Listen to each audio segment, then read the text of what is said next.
Good afternoon, everybody. Welcome to another Rookie Card Collector 123 video. In today's episode, we're going to continue our Baseball Hall of Famers in alphabetical order. And I'm going to show 10 early cards of Frank Home Run Baker, who's great first baseman for the Philadelphia Athletics during the 19-teens. And then later spent his last few seasons playing for the New York Highlanders / Yankees. So these are going to be a mix of rookie card options for Baker, as well as some low pop, tough to find other items. There's a couple of non-cards in here as well. So it should be an interesting episode. So the primary rookie card option for Baker would be the E91-B. It's a set that was put out by American Caramel. It was put out over 3 years, 1908 through 1910. You'll notice I mentioned the letter B after the E91, which is the set designation in the American card catalog. The B means that it was the second series, or the 1909 version that was put out. There's an E91A, which was put out in 08, B was 09, and C was 1910. So the Baker was put out in 09, and this is the only rookie card option of Baker that's 100% known to be a 1909 issue. That's why I opt for that one as a true Home Run Baker rookie. He's got several other cards that were put out in the 1909 to 1911 era time frame, but they could have been really produced during any of those seasons. So the only one actually specifically dated to 09 was the E91-B American Caramel. These are not always super popular with everybody because they show generic images of ball players, and I just identified by the name of the player, the team at the bottom. On the back of the card is a checklist. In 08, they produced cards of ball players from 4 different major league teams. In 09, they did the same thing. In 1910, I believe there was 5 teams pictured. So basically, they were issued by team, and then all the players from that team were issued in the same season. So Frank Baker, true rookie card, E91-B. Next Frank Baker we're going to talk about was actually produced the year before that. It's 1908. Based on my parameters, does not qualify for a true rookie card status. But this one is a cabinet card, which again we talked about before. It's a photo, original photograph, mounted on a thick cardboard backing, typically about 5.5 by 8 inches in size, so they're a little bit oversized. And this was produced by Carl Horner, the same photographer that took many of the images for the portrait shots of the T206 tobacco set that everybody's familiar with. There's a beautiful Baker portrait taken by Horner, used to produce this cabinet card. Came out in 08 and also 09. I'm only aware of 1 or 2 copies that exist, so very unlikely you would ever come across this one. But the earliest card picturing Baker with the Philadelphia Athletics, 1908 Carl Horner cabinet. Next card we're going to look at is one of the, I mentioned there's several 1909 to 11 Bakers during that era. So first one I'm going to look at is the E90-1. This was also put out by the American Caramel Company with packages of caramel candy. These are popular, one of the more popular larger issues of the caramel sets. They were thick white borders and colorful image, colorized on the inside, basically a photograph that was colorized. And very popular series. They made all the big stars of the day in there. They made Cobb and Wagner and Mathewson, all those guys. And Eddie Collins, Baker's teammate, is in the E90-1 series. That's one of the Eddie Collins rookie card options as well. So E90-1 Baker, rookie card option. Good possibility that one was produced in '09. Most of the E90-1s were printed in '09. Some of them spilled over into 1910 and a few 1911. Next one we're going to look at is a also 1909 to 1911. This one's in a form of a disc, so it's a round card. These are the Colgan's chips. The regular Colgan chips issue was cataloged as E254 in the American card catalog. They also produced a red border Colgan's chip series, which is much rarer. And there was also a Colgan chips tin tops. Those were both produced after the original E254 series. So Baker appears in the E254s. Another rookie card option. I would classify, even though it's a round card, I would classify Colgan's chips as legitimate baseball cards, and therefore would qualify for Frank Baker rookie card. Next one we're going to look at could be a little deceiving. This one was produced from 1902 to 1911, so it was produced over about a 10-year time frame. These are the Sporting Life cabinets. This one has Baker in there. Baker is actually one of the rarest W600 Sporting Life cabinets that exist.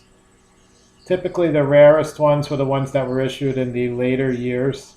The Baker, based on advertisements in the Sporting Life newspaper that have been discovered in recent times. Baker was first put out for availability in 1910, so that was only 1 year before the issue ended, which was 1911. So the Baker, one of the scarcest W600s that exist. I believe I'm only aware of 2 copies out there. But beautiful card.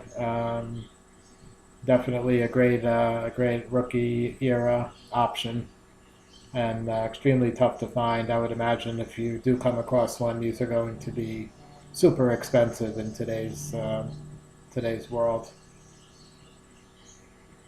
Next one we're going to look at, this will be the first one that's not a card. This one's actually a pinback. It's a 1909 to 1910, so it was distributed over 2 years. Was called Luxello cigars pinbacks.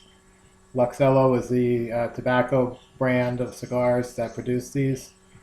They were only Philadelphia Athletics ball players. So you had guys like Eddie Plank and Chief Bender and Eddie Collins and Frank Baker. Connie Mack was the manager. I'm not 100% sure if Mack was included in that set or not. Don't remember ever seeing him, but he might be. So these are small pinbacks, roughly an inch or so in diameter, and very difficult to find, low population on these. And another Frank Baker rookie era alternative option. Next one we're going to look at is also 1909. This one ran to 1912, so this was over 4 years altogether. These were called domino discs. So basically this was similar to a Colgan's chip. It was a circular image, but these came inside a metal rim that the circular image was housed inside of, almost like a coin or a celluloid pin type of a thing. These are not always super popular. They have, on the back, they have dots for a dominoes game. And on the front has the ball player with the Sweet Capital production company name, and I believe the player last name and position on the front. They come in red, blue, green. Not sure if there's any other colors. They're not as tough to find as some of the other cards we talked about already, but not easy to track down, and a nice early Frank Baker item. Next one we're going to talk about is the from 1910. Excuse me, 1910. So now we're getting a year later. These are no longer '09 issues. 1910 Frank Baker E96 is the American card catalog designation. Very similar to the American caramel card that we mentioned before, which was the E90-1. The E96 was printed by the Philadelphia Caramel Company out of Pennsylvania. Um, there was an E95 and an E96. So the E95 was produced in 1909 by the same Philadelphia Caramel Company. In 1910, they produced the E96, which was the second series. Almost all the bigger name stars were in the first series, the E95, which had Cobb and Mathewson and Wagner, and those guys. And then the E96, mostly lesser name guys, a few Hall of Famers, and then some other lesser known ball players. This E96s typically are a little harder to find than the 95s, but since the checklist is mainly less desirable players, don't really carry much of a premium as compared to the previous year E95s. Next one we're going to look at is a super rare set. These are cataloged as E125 in the card catalog. These were oversized die cuts that were produced by, again, the American Caramel Company. During this era, any cards that were not tobacco cards, most of them were put out by American Caramel, or the Philadelphia Caramel version. So the E125 die cuts are oversized. It's basically, like the name implies, it's a die cut, cutout image of a ball player, a full-length body pose. On the bottom there was a stand, so you could actually stand the card up, and it would look like a miniature ball player. It had some of the biggest names of the day from there also. Honus Wagner's in there, Mathewson's in there, Frank Baker's in there. There's a number of other Hall of Famers in the series as well. These are extremely rare. As you can imagine, being die cuts, and with those stands on the bottom, oftentimes missing, extremely condition sensitive. So very hard to find anything. Most of them I've seen are authentic because they're missing the stand or they're missing another piece of the card. Usually authentic, maybe a best case scenario, you find a 1 or a 1.5. Usually that's about it. So these are super rare. Populations on these under 5, I would say, for just about everybody in the set. It's a small set, not a lot of players in there. And the last one we're going to look at today for Frank Baker is another 1910 issue, also a pretty scarce one. This is it's cataloged as E104, which is the Nadja, Nadja caramels. So it's another caramel company. They put out a set, all Philadelphia Athletics again. So you've got the guys like Plank and Bender and Collins and Baker in there. Baker appears on the Nadja caramel card from 1910. These have a blue background, I believe. I think they all have blue backgrounds. Not 100% sure. So that is going to wrap up today's episode. Today's look at the early Frank Baker cards, low pop cards, rookie card options.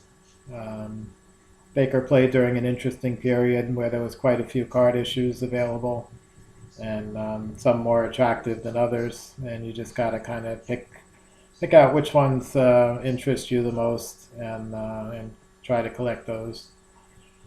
But I hope you enjoyed today's episode, and have a great afternoon, and I'll catch you guys on the next one.